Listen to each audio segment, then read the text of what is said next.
Good evening friends. మనం ఇక్కడ Kohinoor function హాల్కి వచ్చి ఉన్నాము. ఇక్కడ ఇండియన్ ఆర్ట్ ఫెస్టివల్ జరుగుతున్నది.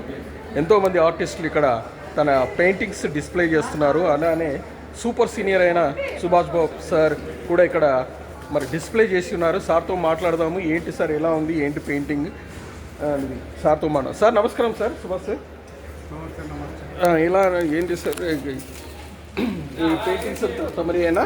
అవును. అండ్ సార్ ఎలా అనిపిస్తుంది ఇక్కడ మీరు పార్టిసిపేట్ చేయడము, ప్లస్ ఇక్కడ అందరితో కలిసి పార్టిసిపేట్ చేయటం చాలా సంతోషం. ఎందుకంటే అప్కమింగ్ ఆర్టిస్టు, తర్వాత యంగ్స్టర్సు, సార్ సార్ అట్లా చాలామంది ఆర్టిస్టులు వచ్చి వాళ్ళు టాలెంట్ని ఇక్కడ ఎగ్జిబిట్ చేస్తున్నారు. ఇది మంచి అవకాశం వాళ్ళకి. తర్వాత సీనియర్ ఆర్టిస్టులు కూడా సీనియర్ ఆర్టిస్టులతో కలిసి వాళ్ళు ఇంటరాక్ట్ అయ్యి ఏదైనా మాట్లాడుతూ ఉంటే వాళ్ళకు కూడా నాలెడ్జ్ అనేది వస్తుంది. తర్వాత పెయింటింగ్ అనేది చాలా వ్యాస్ట్ సబ్జెక్టు.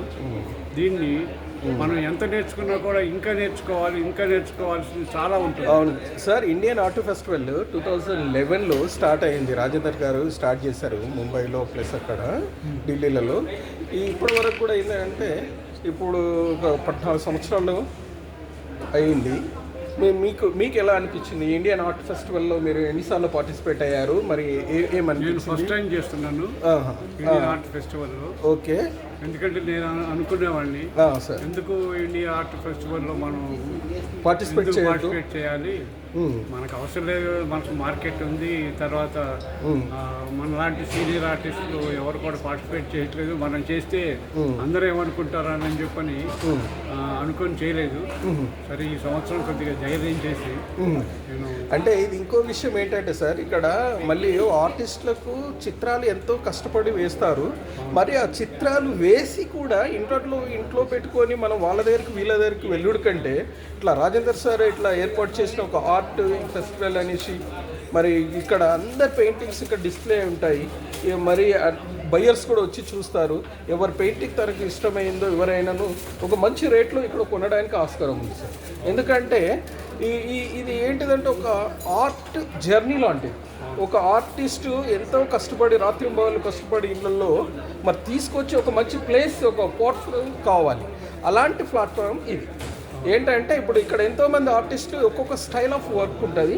ఆ వర్క్లో కూడా మరి ఈ విధంగా డిస్ప్లే చేస్తారు. మరి అది కూడా చూడొచ్చు. మనము శ్రమపడ్డ శ్రమను ఇక్కడికి వచ్చి ప్రతి చిత్రకారుని చూసినప్పుడు కూడా ఆ సంతోషం కలుగుతుంది. మనం ఏ రేంజ్లో ఉన్నామో మనం చేస్తున్నది తెలుస్తుంది. కాబట్టి చాలా సంతోషం సార్, మీరు కూడా ఈసారి పార్టిసిపేట్ చేసినందుకు. ఇంకోటి ఏంటంటే మీరు ఈ పార్టిసిపేట్ యువతరానికి ఒక స్ఫూర్తిదాయకం. ఏంటంటే ఆ స్ఫూర్తిదాయకం ఏంటిదంటే అసలు చిత్రాలు వేసి మేము ఏం చేస్తున్నాము అనేకుండా చిత్రాలు వేసి మేము ఒక ఆర్ట్ క్యాంప్లో పార్టిసిపేట్ చేస్తున్నాము, ఒక ఇండియన్ ఆర్ట్ ఫెస్టివల్లో, లేకపోతే ఎక్కడెక్కడ ఆర్ట్ క్యాంపులు జరుగుతుంటాయి, ఎక్కడెక్కడ మళ్ళీ సేల్స్ జరుగుతుంటాయి, అక్కడికి వెళ్తున్నాము. ఎందుకంటే ఇప్పుడు మన యొక్క మాస్టర్స్ కూడా ఎంఎఫ్ హుస్సేన్ అయినా, తాజ్లత్ అయినా, లియోనార్డో డావిన్సీ అయినా, పికాసో అయినా, వీళ్ళు ఏంటిదంటే ఒక గెట్ టుగెదర్గా చేసుకొని వాళ్ళ పెయింటింగ్స్ ఒక మంచి ప్లేస్ని చూసి అక్కడ ఎగ్జిబిట్ చేసేవాళ్ళు. చేసేసి అలా సేల్ చేసుకుంటూ ఆర్టిస్టులు అని ఒక రికార్డును వాళ్ళు క్రియేట్ చేశారు. ఇప్పుడు దాన్ని బట్టేసే ఈ యొక్క art festivals, Indian art festivals ఇంకా ఎన్నో ఉన్నాయి. అలాంటివి కూడా ఈ ప్లాట్ఫారం ఏర్పరచుకోవడం చాలా important sir. India art festival sir second year జరుగుతుంది సార్. మెయిన్ ఏంటంటే ఇక్కడ ఉన్నటువంటి హైదరాబాదు, తెలంగాణలో, ఆంధ్రాలో ఉన్నటువంటి art lovers, art promoters, intellectuals వాళ్ళందరూ కూడా ఒక అవేర్నెస్ కనుక వస్తే వాళ్ళు పెయింటింగ్స్ కొని ఇంట్లో పెట్టుకుంటారు. ఒక 10-15 years క్రితం ఇది ఒక ఇన్వెస్ట్మెంట్ అనేది చూసి చాలామంది ఆర్టిస్టుల దగ్గర నుంచి పెయింటింగ్స్ కొనేవాళ్ళు. ఇప్పుడు మోడీ వచ్చిన తర్వాత ఆ ట్రెండ్ మారిపోయింది. మారిపోయి పెయింటింగ్స్ కొంటలేదు ఎక్కువ. ఎందుకంటే ఇది దీనికి కూడా వాళ్ళు జిఎస్టీ పే చేయాలి, తర్వాత ట్యాక్స్ పే చేయాలి. అందువల్ల చాలామంది ఇంట్రెస్ట్ చూపెట్టలేదు. అయినా సరే ఇప్పుడు అవేర్నెస్ వస్తే ఎవరికి వాళ్ళు పెయింటింగ్స్ కొనుక్కుంటారు. సార్. ఇది సెకండ్ ఇయర్ సార్. కానీ ఎక్కువ ప్రమోషన్ ఏం జరగలేదు అనుకున్నట్టుగా. సార్. ఈ విధంగా కనుక కొన్ని సంవత్సరాలు కనుక జరిగితే సార్ జనాల్లో మార్పు వస్తుంది. సార్ వాళ్ళకి కొద్దిగా అంటే ఆర్ట్ అనేది appreciation of art is also and art. అవును అవును సార్. అవును సార్. ఇప్పుడు మరి అందరూ వచ్చి చూసేటైతే పెయింటింగ్స్ సార్ సార్ ఒకసారి కాకపోతే ఇంకోసారి అయినా సరే పెయింటింగ్ కొనుక్కోవాలనేటువంటి భావన ఏర్పడుతుంది సార్. అవును అవును. అయితే వల్ల ఆర్టిస్టులు కూడా బెనిఫిట్ అవుతుంది. ఎస్. ఎందుకు బెనిఫిట్ అవుతుందంటే ఆర్టిస్టులు ఎప్పుడు స్ట్రగుల్ చేసి పెయింటింగ్ చేస్తారు. ఎస్. ఆ పెయింటింగ్స్ అమ్ముడిపోతే డబ్బులు వస్తాయి. Yes, ఆ డబ్బులతో మళ్ళీ మెటీరియల్ కొని పెయింటింగ్ చేస్తారు. ఎస్ కాబట్టి వాళ్ళలో ఉన్నటువంటి టాలెంట్ బయటికి రావాలంటే ఎస్ కంటిన్యూస్ గా this is continuous process.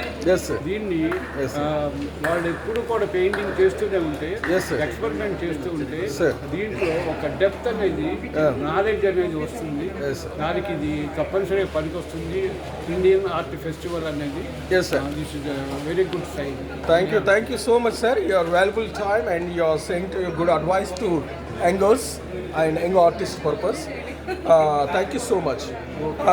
My dear friends, please come and visit in Indian Art Festival here only in Hyderabad. చాలా అద్భుతమైన చిత్రాలు ఇక్కడ కొలువు తీరుతున్నాయి.